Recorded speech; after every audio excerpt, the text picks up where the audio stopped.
Okay, let's take a quick look at the anatomy of setting up a scene in iCLONE. And once again, we're in iCLONE 5, but these techniques will work just fine in iCLONE 6 as well.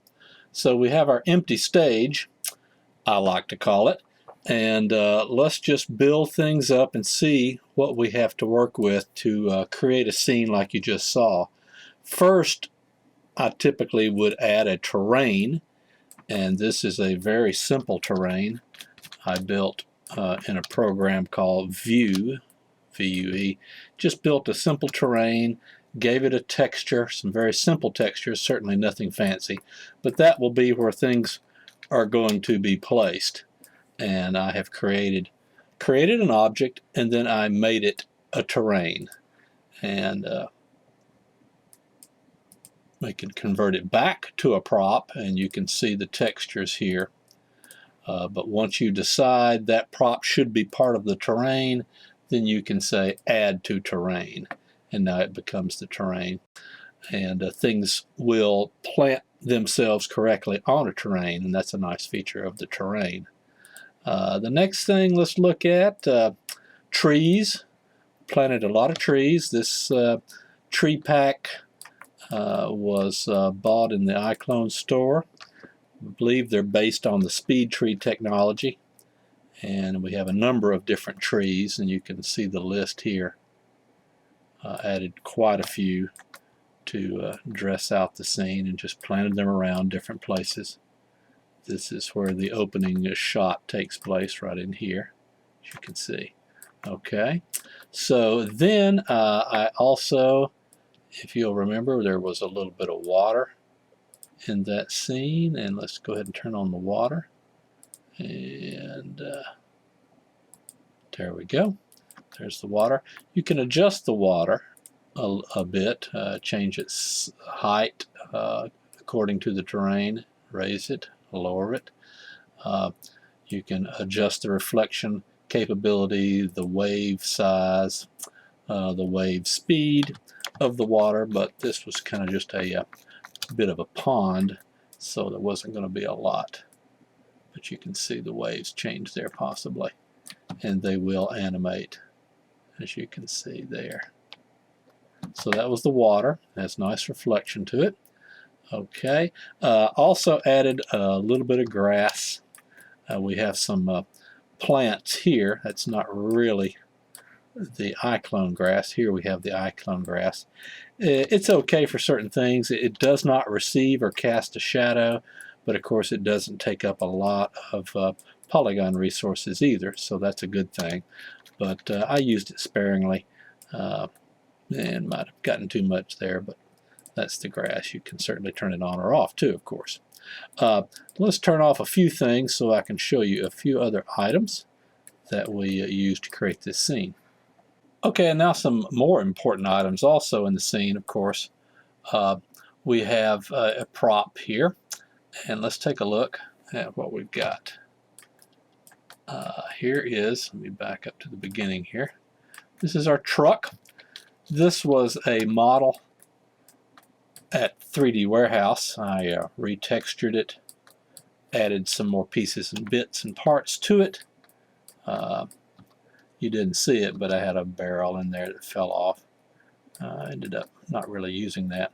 Now, this truck is animated by the fact that I used iCLONE's physics toolbox. The physics toolbox, and I'll turn something on and off. You can see the chassis there. That is a physics item, and it will react to kinematic objects, and the terrain is a kinematic object, and the dynamic wheels of this particular physics toolbox car chassis will allow me to drive the vehicle that I have placed on top of that physics toolbox item. And so basically what I did was just position the truck, turned on the tools, and then I basically just drove it. And once I got a shot that I liked, and a position and a path that I liked, then I stopped it and did what we call baking the physics. Now I'm going to turn on the physics here, and you'll see I'll kind of mess up what I did, but you'll get to see kind of how it works. And we'll just position the camera so we can kind of see what we're doing. And then you can set your speed here. I'm going to take it real slow. And now I can steer. You can see I'm steering the vehicle. And I can move around a little bit here as I'm doing that. But you can see once you create a path that you like, if you liked that, you can turn off that particular physics capability, and now it is baked in, and now the truck will repeat its actions. So that's kind of a cool deal. So by utilizing the physics toolbox. So the truck was a lot of fun. As you can see, let's open it up. It's made up of a lot of pieces and parts. When I got this model off of the 3D warehouse, I had to take it into SketchUp and break the wheels. So I had separate wheels, and I created some different kind of wheels for it. So the wheels could turn, and the wheels, of course, now are attached to, you can see the physics toolbox chassis there, which is a steerable device, which is really a lot of fun to play with in iCLONE. Also added some particle effects, as you saw the smoke coming out of the engine and the exhaust, added some particles to the truck, and made it a little more believable. Also added another iCLONE object, is all it is, but I made the object shake and bounce and wiggle, and I just named it a shaker, and that shaking device makes the truck rattle a little more, and all it is a simple object. It can be any object in iCLONE, and I just animated it with a wiggle, and then I attached everything to that wiggling object, so it'll wiggle the truck like it's bouncing over a rough terrain. Okay, so that's our main prop, the truck. Now let's go ahead and start adding some avatars, and I would guess the main one would be Jana, the Jungle Girl, called now not Jana any longer. Let's add the horse, and let's go ahead and add the cheetah. And where did they start? Here we are. Okay, here they are, right here, and they're running along. Now, what I chose to lay down a what we call a motion path, and let's bring that up. And this particular path allows them to follow a particular path and be attached to it. And so once the truck was driven and established its path, then I simply created a motion path alongside it so the cheetah and the horse and rider could follow along. Made it a lot easier keeping up with things rather than trying to lay down a lot of keyframes and transitions to make them follow. So this way it's very easy to do. If you look very closely, you'll see I added some particle effects. I added a dust particle there. So that's attached, and that's just down here. Particle, dust. And so there it is. I created a shape that was kind of the shape of the horse's legs extended, and that seemed to work fine. And so now we have dust following along there. So that worked out very nice. Once again, Control D will turn off our targets. You can see our target and dummy objects that way. Okay, our other avatars for the folks in the truck, our native inhabitants, obviously the evil slave trader right here. He's in there. He is attached. He is linked to the truck, and he follows along with it, and I gave him a little steering motion there.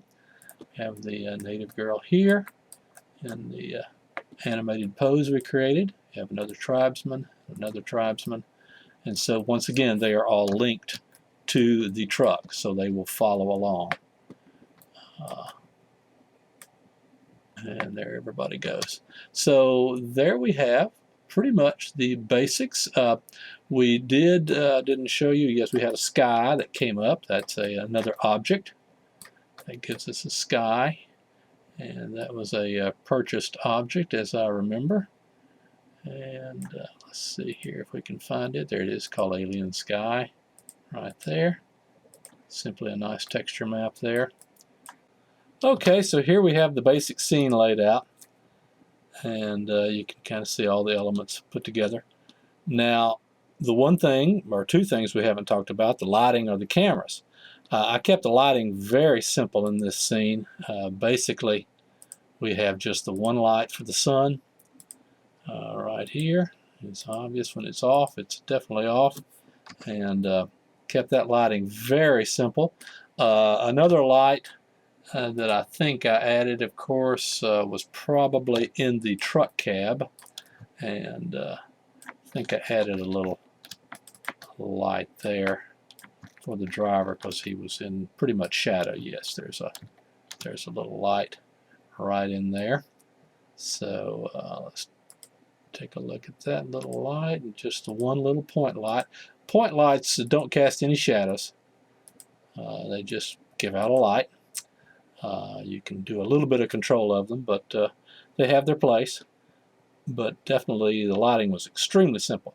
Now the next thing were the cameras, and Real Illusion lets you have a lot of cameras, and I love to have cameras everywhere. Once I get a scene laid out, I just start putting in cameras and taking a look and seeing what looks good from what angle. So you can have a great deal. I'm not sure the limit on cameras, but I've definitely used a bunch, as you will see right here. And okay, now let's go through and take a look at them. I use the preview camera for positioning, and once I find a good angle, then I create a camera using the preview. So here we go. Let's go with there's a camera here on the water. It does a nice little tracking shot here. And I just kept adding more and more cameras side of the truck. And of course, these cameras won't render. I've turned them on so you can see what they're doing. And I just kept going with many cameras. I've locked certain cameras to the bone root, so they move a certain way and track a certain way. Some cameras I have keyframes and create keyframes for the movement. Sometimes I just link the camera to the avatar or to an object. But the cameras are the fun part. And then once I get all my cameras placed out, I just render each camera angle that I like, and then I edit everything, and I use Sony Vegas to edit everything in. So that's the basic way I lay out a scene using iCLONE.